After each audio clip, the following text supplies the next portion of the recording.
Good evening everyone. Practice set number ये 235 है UPPSC के लिए। और प्रैक्टिस करेंगे इसमें हम ज्योग्राफी के इम्पोर्टेंट प्रश्नों पर। ठीक है, बहुत सारे प्रश्न बनेंगे इस टेस्ट सीरीज से, न केवल यूपीपीसीएस में बल्कि दूसरे स्टेट के पीसीएस में भी।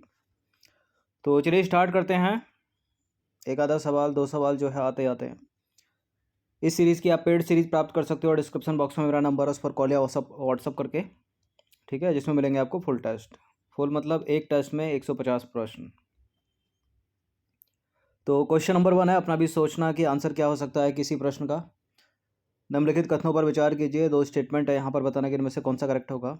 देखिए, जो व्यास रिवर है, व्यास नदी, वो सिंधु नदी तंत्र की एकमात्र सहायक नदी है जो पाकिस्तान में प्रवाहित नहीं होती। और व्यास नदी जो है वो रोहतांग दर्रा जो कि है हिमाचल प्रदेश में, वहाँ से निकलकर पंजाब में कपूरथला के निकट हरिके नामक स्थान पर सतलज नदी में मिल जाती है। ये दोनों के दोनों स्टेटमेंट करेक्ट हैं, सी है इसका आंसर। क्वेश्चन नंबर 2 है, भारत में प्रवाहित होने वाली निम्नलिखित नदियों को उनकी लंबाई के क्रम में घटते हुए क्रम में रखना, मतलब डिक्रीजिंग ऑर्डर में। यानी जिसकी लंबाई सर्वाधिक होगी वो सबसे ऊपर आएगी, उसके नीचे, फिर उसके बाद उसके बाद उसके बाद। तो जैसे कि गंगा 2525 किलोमीटर है, ये तो पढ़ी होगा आपने कई बार। लेकिन सिंधु भी है यहाँ पर, सिंधु की लंबाई लगभग 2800 किलोमीटर है। ठीक है, तो सिंधु सबसे पहले हो जाएगा, सिंधु के बाद गंगा। ठीक है, दोनों में है, ए में, बी और सी को एलिमिनेट कर दीजिएगा। यमुना से लंबी है सतलज, लगभग 1500, और यमुना है लगभग 1300-1400। तो सतलज पहला आएगा, उसके बाद आएगा यमुना, तो ए से हो जाएगा। तो सही क्रम क्या होगा, सिंधु गंगा सतलज यमुना। तो लंबाई के क्रम में हम देखें तो वैसे तो ब्रह्मपुत्र है, लेकिन ऑप्शन में नहीं है, 2900 किलोमीटर। सिंधु नदी 2880 किलोमीटर है, गंगा नदी 2525 किलोमीटर, सतलज नदी है 1500 किलोमीटर, और यमुना हो गई 1385 किलोमीटर, लगभग 1400। अगर गोदावरी होती है तो 1465 किलोमीटर। और दक्षिण भारत की सबसे लंबी नदी है गोदावरी नदी। लेह बसा हुआ है कहाँ पर? लेह कहाँ पे बसा हुआ है? झेलम नदी के तट पर, लद्दाख और जास्कर श्रेणी के मध्य, लद्दाख और जास्कर श्रेणी के मध्य, लद्दाख और जास्कर श्रेणी के मध्य, लद्दाख और जास्कर श्रेणी के मध्य। तो नदियाँ ही चेंज हो रही हैं, झेलम नदी के तट पर, सिंधु नदी के तट पर, रावी नदी के तट पर, सतलज नदी के तट पर। तो इंडस नदी के तट पर लद्दाख और जास्कर श्रेणी के मध्य बसा है लद्दाख का लेह। तो लेह जो है सिंधु यानी इंडस नदी के तट पर लद्दाख और जास्कर श्रेणियों के मध्य बसा हुआ है। नंबर 4 पर आ जाइए। निम्नलिखित कथनों पर विचार करेंगे। पहला कुछ स्टेटमेंट, दूसरा कुछ बताना कि इनमें से कौन सा करेक्ट है। सिंधु नदी जो है वो गिलगित के समीप गहरे गार्ज का निर्माण करती है, जिसे सिंधु गार्ज कहते हैं। और गिलगित के समीप सिंधु नदी दक्षिण की ओर मुड़ती है और पाकिस्तान में प्रवेश कर जाती है। ऐसा है क्या? बिल्कुल ऐसा ही है, ये दोनों के दोनों करेक्ट हैं, सी है इसका आंसर। अब आ जाइए क्वेश्चन नंबर 5 पर। निम्नलिखित कथनों पर हम विचार करेंगे। तीन स्टेटमेंट है यहाँ पर, बताने कि इनमें से कौन सा करेक्ट है। झेलम नदी जम्मू कश्मीर में बेरीनाग के समीप शेषनाग झील से निकलती है। और झेलम नदी जो है वुलर झील से आगे भारत पाकिस्तान सीमा के साथ साथ प्रवाहित होती है। झेलम नदी कश्मीर वैली से होकर प्रवाहित होती है। कुछ इनकरेक्ट भी है क्या इसमें? ये तीनों के तीनों स्टेटमेंट एग्जैक्ट करेक्ट हैं, डी है इसका आंसर, उपरोक्त सभी। तो देखिए, झेलम नदी जो है जम्मू कश्मीर में वेरीनाग के समीप शेषनाग झील से निकलती है और श्रीनगर से होते हुए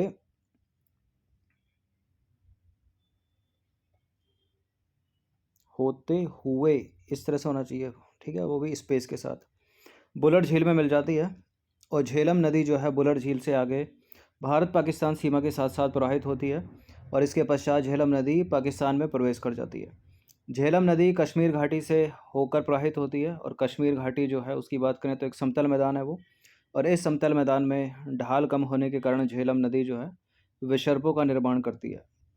देखिए, झेलम नदी जो है वो जम्मू कश्मीर में अनंतनाग से बारामूला तक नौकागम है। नंबर 6 पर आ जाइए। निम्नलिखित में से कौन सा कथन सही है। रावी और व्यास नदियाँ हिमाचल प्रदेश के रोहतांग दर्रे से निकलती हैं। और व्यास नदी जो है सिंधु नदी तंत्र की एकमात्र नदी है जो पाकिस्तान में प्रवाहित नहीं होती। चेनाब नदी हिमाचल प्रदेश के बारालाचा दर्रे के समीप से निकलती है। बाडालाचा या बारालाचा, तो बारालाचा ही सही होगा। तो सारे के सारे करेक्ट हैं, गलत कुछ नहीं है इनमें से, डी है इसका आंसर। तो देखिए ब्यास नदी रोहतांग दर्रे से निकलकर जो है पंजाब में कपूरथला के निकट हरिके नामक स्थान पर सतलज नदी में मिल जाती है, याद रखिएगा अभी। नंबर 7 पर आ जाइए। निम्नलिखित नदियों पर विचार करेंगे। श्योक, काबुल, कुर्रम, गोमद। आपको बताना है कि उपरोक्त में से कौन सी सिंधु नदी की ट्रिब्यूटरी हैं, सिंधु नदी की सहायक नदियाँ, इनमें से कौन कौन। श्योक तो है सिंधु या इंडस नदी की सहायक नदी, श्योक है। काबुल भी है, तो पहला दूसरा हो गया, लेकिन गोमद भी तो है, कुर्रम भी है, सभी हैं। 1 2 3 4। तो सिंधु नदी के दाहिने तट पर मिलने वाली कुछ नदियां हैं ये, श्योक, काबुल, कुर्रम और गोमद। नंबर 8 पर आ जाइए। सिंधु नदी जल समझौते के संदर्भ में विचार करना है। देखिए सिंधु नदी जल समझौता 1972 में भारत और पाकिस्तान के बीच हुआ था और इसके तहत सिंधु नदी तंत्र के पश्चिम की 3 नदियों सिंधु, चेनाब और झेलम के जल का 80% प्रयोग भारत करेगा और 20% जल का प्रयोग जो है पाकिस्तान करेगा। सिंधु जल समझौता भारत और पाकिस्तान के बीच तो हुआ था, इतना सही है, लेकिन ये गलत है। 1960 में हुआ था, 1972 में नहीं। तो एक को हटा दीजिए, जहाँ एक है। इस समझौते के तहत सिंधु नदी तंत्र के पश्चिम के 3 नदियों सिंधु, चेनाब और झेलम के जल का 80% प्रयोग पाकिस्तान करेगा। इन 3 नदियों का 80% जल का प्रयोग पाकिस्तान करेगा और 20% जल का प्रयोग करेगा भारत। तो दूसरा भी लिखा है, उल्टा फुल्टा लिखा हुआ है, दोनों के दोनों स्टेटमेंट गलत हो जाते हैं। डी है इसका आंसर, उपरोक्त में से कोई भी सही नहीं है। तो सिंधु जल समझौता 1972 में नहीं, 1960 में हुआ था भारत और पाकिस्तान के बीच। इसके तहत सिंधु नदी तंत्र के पश्चिम की 3 नदियों सिंधु, चेनाब और झेलम के जल का 80% प्रयोग पाकिस्तान करेगा, ना कि भारत, और 20% जल का प्रयोग करेगा भारत। तो पहला दूसरा दोनों के दोनों गलत हैं, 1972 नहीं 1960 है, ठीक है। और सिंधु, चेनाब, झेलम के 80% जल का प्रयोग पाकिस्तान करेगा, 20% जल का प्रयोग करेगा भारत। साथ ही सिंधु नदी के जो पूर्वी तट की 3 नदियाँ जैसे रावी, व्यास और सतलज, इनके जल का 80% प्रयोग करेगा भारत और 20% जल का प्रयोग करेगा पाकिस्तान। तो इस चीज़ को याद रखिएगा, एग्जामिनर ऊपर नीचे करके क्वेश्चन बना सकते हैं, बना भी एक आध बार। क्वेश्चन नंबर 9 है। निम्नलिखित कथनों पर विचार कीजिए। पहला स्टेटमेंट है हिमालय नवीन वलित पर्वत है और हिमालय जो है म्यांमार में अराकन योमा के नाम से जाना जाता है। अंडमान निकोबार द्वीप समूह अराकन योमा पर्वत का ही दक्षिणी भाग है, क्या ऐसा है? नवीन वलित पर्वत तो है, हिमालय म्यांमार में अराकन योमा के नाम से जाना जाता है और अंडमान निकोबार द्वीप समूह अराकन योमा पर्वत का ही दक्षिणी भाग है। सारे के सारे तो करेक्ट हो गए, डी। तो हिमालय जो है नवीन वलित पर्वत है और भारत के पूर्वोत्तर राज्यों से होकर दक्षिण की ओर मुड़ जाता है। हिमालय म्यांमार में अराकन योमा के नाम से जाना जाता है और भारत के 2 प्रमुख केंद्र शासित प्रदेश अंडमान और निकोबार तथा अंडमान निकोबार द्वीप समूह तथा लक्षद्वीप जो है कई द्वीपों का समूह है। अंडमान एवं निकोबार द्वीप समूह अराकन योमा पर्वत का ही दक्षिणी भाग है और ये द्वीप एक संक्रीय श्रृंखला के रूप में उत्तर से दक्षिण दिशा की ओर फैले हैं। अंडमान द्वीप का सबसे दक्षिणी द्वीप, सबसे बड़ा द्वीप कौन सा है? अंडमान जैसा कि आपको पता होगा, उत्तरी अंडमान, फिर नीचे मध्य अंडमान, फिर उसके नीचे दक्षिणी अंडमान, फिर सबसे अलग है लिटिल अंडमान। तो इसमें जो सबसे बड़ा है वो है मध्य अंडमान, ठीक है। और सबसे दक्षिण में पूछ ले जाए तो लिटिल अंडमान, दक्षिणी अंडमान को सबसे दक्षिण में मत समझ लीजिएगा। तो देखिए मध्य अंडमान की बात करें तो मध्य अंडमान जो है अंडमान द्वीप का सबसे बड़ा द्वीप है। उत्तरी अंडमान की बात करें तो अंडमान के सबसे उत्तर में उत्तरी अंडमान द्वीप स्थित है। इसकी सबसे ऊंची चोटी है सैंडल पीक, याद रखिएगा इंपॉर्टेंट है। सैंडल पीक की ऊंचाई कितनी? 738 मीटर। दक्षिणी अंडमान की बात करें तो अंडमान एवं निकोबार द्वीप समूह की जो राजधानी पोर्ट ब्लेयर है वो दक्षिणी अंडमान में स्थित है, ये प्रश्न इंपॉर्टेंट है, ठीक है। लिटिल अंडमान की बात करें तो लिटिल अंडमान अंडमान द्वीप समूह का सबसे उत्तरी द्वीप उत्तरी अंडमान द्वीप तथा सबसे दक्षिणी द्वीप लिटिल अंडमान द्वीप है, इस चीज़ को याद रखिएगा। और लिटिल अंडमान द्वीप के दक्षिण में ही जो है 10 डिग्री चैनल का विस्तार है। जो लिटिल अंडमान के बाद अंडमान तो ख़त्म हो गया, मान लीजिए लिटिल अंडमान है, यहाँ तो अंडमान ख़त्म हो गया, ये है 10 डिग्री चैनल। फिर इसके नीचे निकोबार शुरू हो जाएगा। निकोबार भी 2 पार्ट में, कार निकोबार और ग्रेट निकोबार। नंबर 11 पर आ जाइए, निम्नलिखित में से कौन सा स्टेटमेंट सही है? भारत का दक्षिणतम बिंदु इंदिरा पॉइंट ग्रेट निकोबार द्वीप पर स्थित है और इंदिरा पॉइंट को पिग्मेलियन भी कहा जाता है। यहीं करेक्ट कर देते हैं, करेक्ट है ये। और बी है 10 डिग्री चैनल दक्षिण में कार निकोबार द्वीप समूह। 10 डिग्री चैनल के दक्षिण में कार निकोबार द्वीप समूह, ये 10 डिग्री चैनल है, ये हो गया कार निकोबार, और इसका जो दूसरा पार्ट है वो है ग्रेट निकोबार। ठीक है, यहाँ ऊपर चले जाओगे तो ऊपर अंडमान स्टार्ट हो जाएगा। ठीक है, ये लिटिल अंडमान होगा, इसके ऊपर होगा दक्षिण अंडमान, उसके ऊपर मध्य अंडमान, उसके ऊपर उत्तरी अंडमान। तो ये भी सही है। निकोबार द्वीप समूह का सर्वोच्च जो शिखर है वो माउंट थुलियर है और वो ग्रेट निकोबार द्वीप पर स्थित है। यानी कार निकोबार ये हो गया, ग्रेट निकोबार ये हो गया, यहाँ स्थित होगा फिर वो। और उसकी ऊंचाई कितनी है? 642 मीटर। तो ये भी सही है, ये भी सही है, ये भी सही है, सभी सही है। डी। 12वां प्रश्न है, सुषुप्त ज्वालामुखी से तात्पर्य है कि पहले कभी यहाँ ज्वालामुखी उद्गार हुआ था, किंतु अब लंबे समय से यहाँ ज्वालामुखी उद्गार की घटना नहीं हुई। ठीक है, और जो बैरन द्वीप है एक सुषुप्त ज्वालामुखी है, सुषुप्त ज्वालामुखी है। बैरन तो एक्टिव वोल्केनो है ना, फटता रहता है, यूपीएससी का फेवरेट है, पूछती रहती है यूपीएससी से प्रश्न। तो गलत है दूसरा वाला स्टेटमेंट, केवल पहला वाला ही सही है। तो केवल एक सही है। देखिए, सुषुप्त ज्वालामुखी से तात्पर्य है कि पहले कभी यहाँ ज्वालामुखी का उद्गार हुआ था, किंतु अब लंबे समय से यहाँ ज्वालामुखी की घटना जो है नहीं हुई है, ज्वालामुखी उद्गार की घटना नहीं हुई है। नारकोंडम जो है ना, नारकोंडम द्वीप, वो एक सुषुप्त ज्वालामुखी द्वीप है, न कि बैरन। बैरन द्वीप तो एक एक्टिव वोल्केनो द्वीप है, सक्रिय ज्वालामुखी द्वीप है, अर्थात यहाँ समय समय पर ज्वालामुखी घटनाएं या ज्वालामुखी उद्गार जो है वो होता रहता है। क्वेश्चन नंबर 13 पर आ जाइए, किस नदी के तट पर गंगा सागर एवं न्यूमूर द्वीप, 2 द्वीप स्थित हैं? गंगा सागर और न्यूमूर नामक 2 द्वीप स्थित हैं। किस नदी के तट पर? इतना एक्स्ट्रा है। किस नदी के तट पर? हुगली नदी के तट पर। तो हुगली नदी के तट पर गंगा सागर एवं न्यूमूर नामक 2 द्वीप स्थित हैं। जो कोलकाता है, कोलकाता वो एक नदीय बंदरगाह है जो समुद्री तट पर ना स्थित होकर इसी हुगली नदी के तट पर स्थित है, कोलकाता। नंबर 14 पर आ जाइए, निम्नलिखित कथनों पर विचार करेंगे, 2 स्टेटमेंट के साथ बताइए कौन सा करेक्ट है। देखिए, आंध्र प्रदेश के तट पर श्रीहरिकोटा द्वीप स्थित है और यहीं पर भारतीय अंतरिक्ष अनुसंधान संस्थान का लॉन्चिंग पैड है। इसे सतीश धवन अंतरिक्ष केंद्र भी कहते हैं। और भारत के पूर्वी तट पर श्रीहरिकोटा द्वीप आंध्र प्रदेश को पुलिकट झील से अलग करता है। बिल्कुल, ये दोनों के दोनों स्टेटमेंट हैं और इसका आंसर सी है। पंबन द्वीप स्थित है, कहाँ पर है पंबन द्वीप स्थित? पंबन द्वीप बताइए, पंबन पंबन पंबन पंबन। ये हो गया श्रीलंका, यहाँ है मन्नार की खाड़ी, तो मन्नार की खाड़ी में पंबन। तो देखिए, तमिलनाडु राज्य के तट पर जो है वो पंबन द्वीप स्थित है और पंबन द्वीप तमिलनाडु एवं श्रीलंका के बीच मन्नार की खाड़ी में स्थित है। तो विकल्प सी सही है। पंबन द्वीप पर ही रामेश्वरम है और इस द्वीप का सबसे पूर्वी हिस्सा धनुषकोडी कहलाता है और राम सेतु जो है यहीं से प्रारंभ होता है जो श्रीलंका के तलाई मन्नार तक जाता है। इस प्रकार धनुषकोडी, पंबन, रामेश्वरम और राम सेतु यह सभी जो है मन्नार की खाड़ी में स्थित है। नंबर 16 पर आ जाइए, एलिफेंटा द्वीप स्थित है कहाँ पर? सूरत के पास, मुंबई के पास, कोची के पास, विशाखापत्तनम के पास। देखिए, है तो महाराष्ट्र में, तो आंध्र प्रदेश को हटा दीजिए, केरल को हटा दीजिए, गुजरात को हटा दीजिए। तो महाराष्ट्र में जो है मुंबई के पास स्थित है एलिफेंटा द्वीप।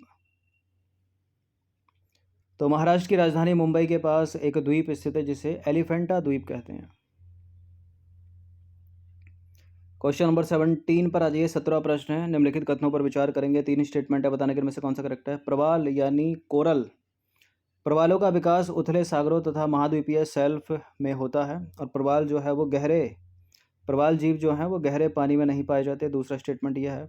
और प्रवालों की उत्पत्ति उष्णकटिबंधीय सागरों में 30 डिग्री उत्तरी और 30 डिग्री दक्षिणी अक्षांश रेखा के मध्य होती है। यह अपनी सुंदर सी पृथ्वी बीच से एक रेखा खींचेंगे 0 डिग्री, ये हो गया उत्तरी गोलार्ध, ये हो गया दक्षिणी गोलार्ध।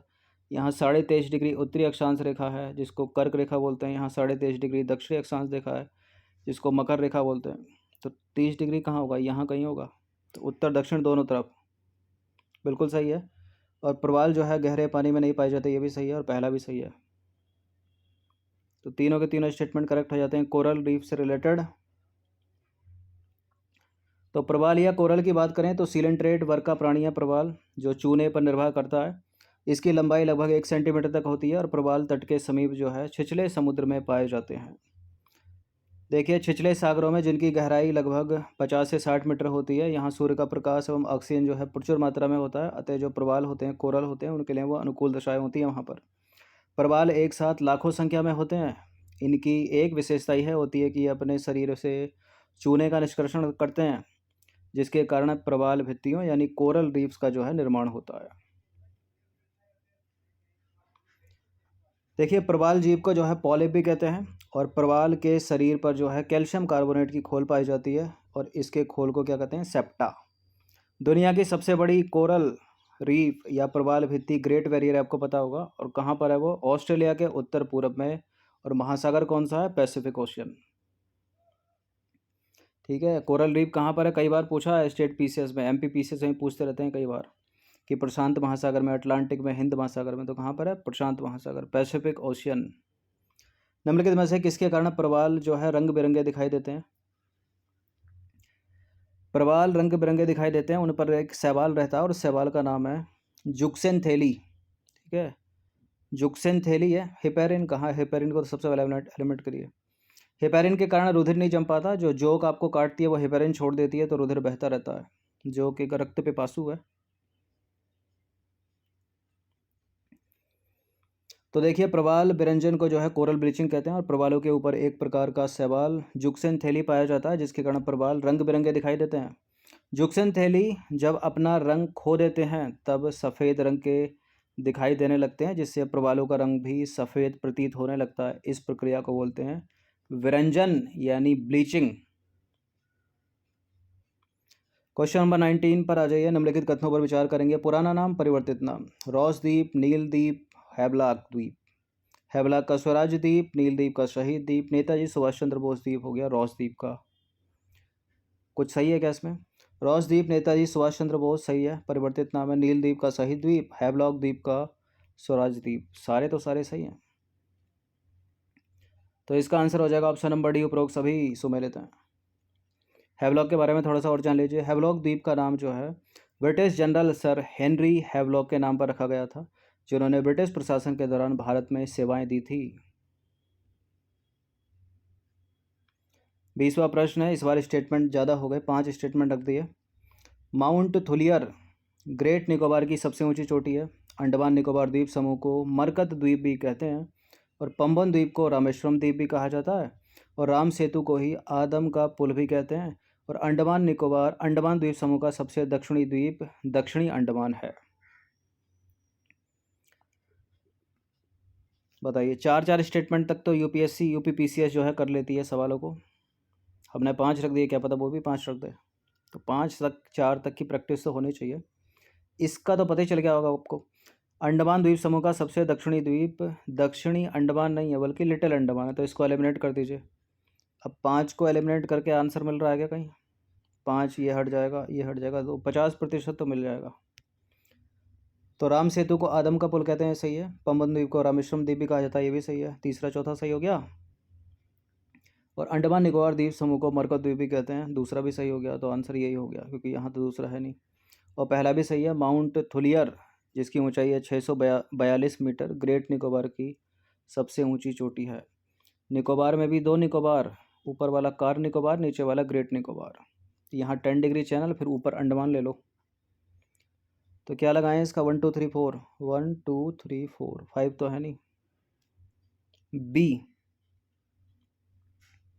तो देखिए, अंडमान द्वीप समूह का सबसे दक्षिणी द्वीप लिटिल अंडमान है, ना कि दक्षिणी अंडमान। और क्षेत्रफल की दृष्टि से सबसे कौन सा बड़ा? मध्य अंडमान। और जो राजधानी है इनकी वो कहाँ पर, वो दक्षिणी अंडमान में। तो ये इंडियन ज्योग्राफी के 20 इंपॉर्टेंट प्रश्न थे, इनकी प्रैक्टिस 1 से 2 बार कर लीजिएगा। ये नंबर है, इस पर कॉल या व्हाट्सअप करके आप पेड सीरीज़ प्राप्त कर सकते हो, जिसमें मिलेंगे आपको full test PDF with complete explanation के साथ। धन्यवाद।